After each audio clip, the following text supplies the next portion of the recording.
Hoy en Lengua y Literatura vamos a abordar dos temas fundamentales de la materia, partiendo de que ya sabemos las funciones del lenguaje. El primer tema que vamos a abordar son los tramas textuales y, por otro lado, cómo comprender y producir un texto. Vamos a ver el paso a paso de cada uno. Como ya sabemos, las funciones del lenguaje son las intencionalidades que tenga cada texto. Cada uno de estos textos tiene un modo de organización y según la trama que lo predomine se va a clasificar. Una de las tramas es la trama narrativa, que está caracterizada porque presenta eventos que tienen un fin, es decir, que tienen un desenlace. Esta trama se puede encontrar en los géneros narrativos como los cuentos, los poemas o las novelas. También los podemos encontrar en los manuales de historia o en crónicas periodísticas. La segunda trama de la que vamos a hablar es la trama descriptiva. Esta está caracterizada porque presenta rasgos salientes de un objeto, de una persona, de un paisaje o de una acción. Es decir, que describe una cosa. Esta trama la podemos encontrar en los manuales de biología o en los manuales de ciencias naturales. La tercera trama textual es la expositiva o explicativa. Esta está caracterizada porque presenta un tema de manera organizada y clara para que se use como herramienta de aprendizaje. Esta trama intenta que el interlocutor comprenda algo que desconoce o que no entiende. Es por eso que la encontramos en enciclopedias, en manuales o en textos de estudio. Hay que tener en cuenta que los textos de este trama se vinculan con el análisis y la síntesis de conceptos. La siguiente trama es la argumentativa, que está caracterizada porque se presenta una postura y se utilizan argumentos para convencer al interlocutor.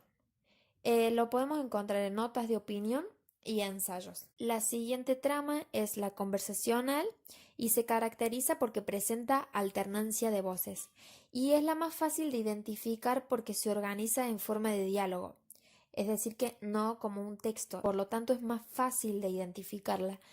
Esta trama se puede encontrar en obras de teatro, en entrevistas y guiones. Por último está la trama instruccional, que está caracterizada porque presenta consejos u órdenes y es habitual en ella encontrar un modo imperativo de los verbos, ya que se apela a la segunda persona, como tú, vos y usted. Este trama se puede encontrar en los manuales de uso, en las recetas o simplemente en los reglamentos. Ahora vamos a aprender a cómo comprender y producir un texto. Pero para ello vamos a partir de la base de que leer es comprender, es decir, que es mucho más que decodificar los signos escritos. Y también vamos a partir de la base que escribir es comprender, o sea, mucho más que representar ideas gráficamente.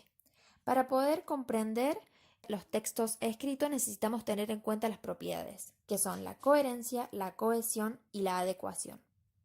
La coherencia consiste en que todas las partes del texto contribuyan al desarrollo de un tema global. Esto quiere decir que todos los elementos del texto tienen que responder a un mismo fin comunicativo y que compartan un mismo mundo de referencia. La siguiente propiedad es la cohesión, que es la correcta ligadura de las distintas partes del texto entre sí. Es decir, que hay algunas partes del texto que se entienden gracias a que están en otra parte del texto. Algunos de estos recursos evitan las repeticiones innecesarias y otros la ambigüedad. Esta se manifiesta a través de recursos que se usan para lograrla. Estos recursos pueden ser gramaticales, es decir, de relación entre oraciones, o léxicos, de relación entre palabras. Los recursos de cohesión gramatical pueden ser de referencia, que es cuando se reemplaza una palabra. Por ejemplo, Juan fue al súper. Él decidió buscar un carrito para comprar las cosas. En este caso, él reemplaza a Juan. Por sustitución es cuando una o varias palabras se sustituyen con un sinónimo o palabras similares. Por ejemplo, el muchacho llegó temprano. Es un ser muy madrugador. El muchacho es reemplazado por ser humano. Y por último, elipsis, que es cuando una palabra o una frase se omite porque ya está nombrada anteriormente y no hace falta volver a repetirla porque se entiende de qué se está hablando.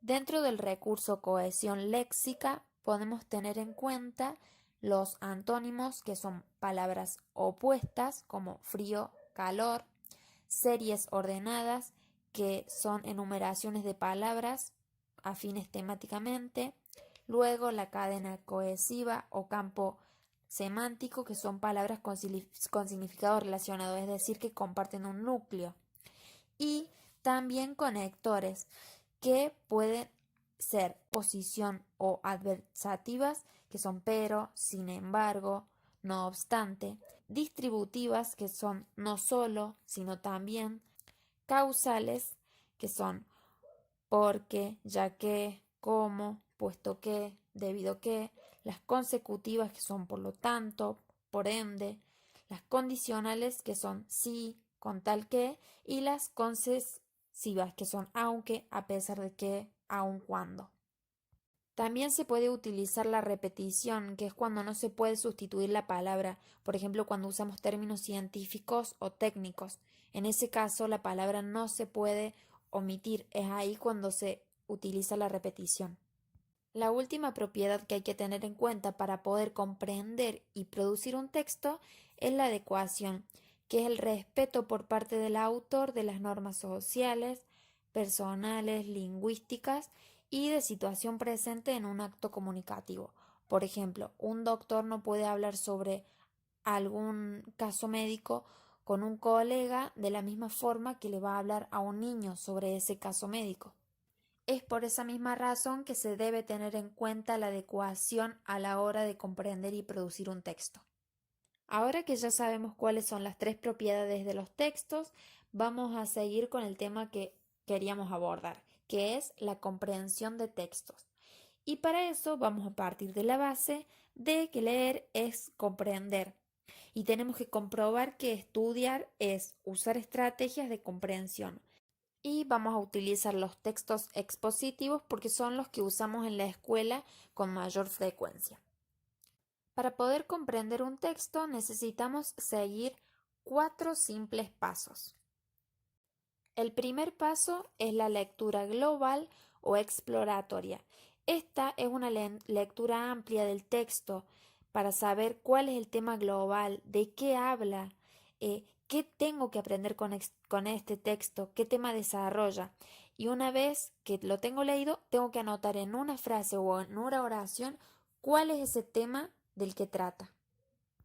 El segundo paso a seguir para poder comprender un texto es la lectura analítica. Quiere decir que tenemos que dividir el texto por partes, ir párrafo por párrafo. Y en este caso podemos utilizar o aplicar estrategias que a nosotros más nos sea fácil para poder comprender este texto. Una de esas estrategias puede ser el subrayado de ideas principales o secundarias. Ambas son iguales importantes. La diferencia es la función. Las ideas principales contienen la información nueva y las ideas secundarias son las que aportan datos, ejemplos, explicaciones sobre la idea principal. Lo segundo es marcar palabras claves. Después pueden utilizar el prestar atención a las marcas o índices textuales, los títulos, las negritas, las cursivas. También pueden utilizar la estrategia de reconocer conexiones de ideas, es decir, marcar los conectores y los recursos de cohesión. Después pueden resolver todo el problema de vocabulario, o sea, buscar en diccionarios palabras que no sepamos y demás. También nos puede servir resolver las actividades que se presentan en el texto como modo de ayudar a la comprensión. Siempre hay que tener en cuenta que las actividades que trae un texto se resuelven para ayudar a comprender el tema, nunca al revés. También podemos interrogar al texto para ir captando los conceptos que el autor quiere transmitir. Y una cosa muy interesante es buscar o inventar nuevas estrategias que nos sean útiles para la comprensión. Eso es muy importante. Y al hacer esto nos va a resultar más fácil la lectura analítica. El tercer paso a seguir es la lectura de fijación y reformulación. En este paso hay que armar el texto como un todo a la vez. Para eso vamos a utilizar estrategias de reformulación. Además tenemos que tener en cuenta el propósito de la lectura, si es para una evaluación escrita, oral o un informe. Ahora, una de las estrategias es por reducción, que es cuando se utiliza una síntesis o un resumen. Esta síntesis puede ser redactada, es decir, que en la que escribimos un texto a nuestra manera, o no redactada, cuando se utilizan mapas conceptuales, cuadros y demás. La siguiente estrategia de reformulación es por sustitución, que significa presentar de forma diferente una frase, una oración o un párrafo, pero siempre con el mismo significado que el texto original. Para realizar esto podemos usar distintas opciones como los sinónimos, palabras distintas con el mismo significado. Los hiperónimos son palabras cuyo significado engloba el de otras. Los pronombres, que se usan para sustituir palabras, expresiones o partes completas de un texto. Y las paráfrasis, que es utilizar una frase que signifique lo mismo. Por último, la reformulación por expansión o ampliación. Es cuando decimos o escribimos un texto nuevo a partir del original. Acá si se redacta es muy importante tener en cuenta la sintaxis. El cuarto y último paso es la lectura y fijación de repaso. Acá se fijan con la memoria comprensiva todos los datos que hagan falta y se hace una última lectura. Se repasa todo. Ahora vamos a aprender a producir un texto, pero para eso vamos a partir del propósito comunicativo, que es ¿para qué tengo que escribir este texto? ¿A quién va dirigido? Y desde ahí seleccionar todo, el contenido, el formato, los recursos, los registros. Ahora vamos con los 5 pasos para aprender a producir. El primero es determinar el propósito y en base a eso reunir los conocimientos que hagan falta, como características del tipo de texto, contenido y formato. Luego debemos planificar la escritura, pensar un orden, reunir el material necesario, organizarlo y hacer un esquema que nos sirva de guía. El tercer paso básico para poder producir un texto es redactar el primer borrador. El cuarto paso a seguir para la producción del texto es corregir, ajustar, reescribir el borrador cuantas veces nos sea necesario. El quinto y último paso es que luego de las correcciones y ajustes que le hicimos al borrador, escribimos la versión final que responde al formato requerido según el propósito inicial en el punto 1.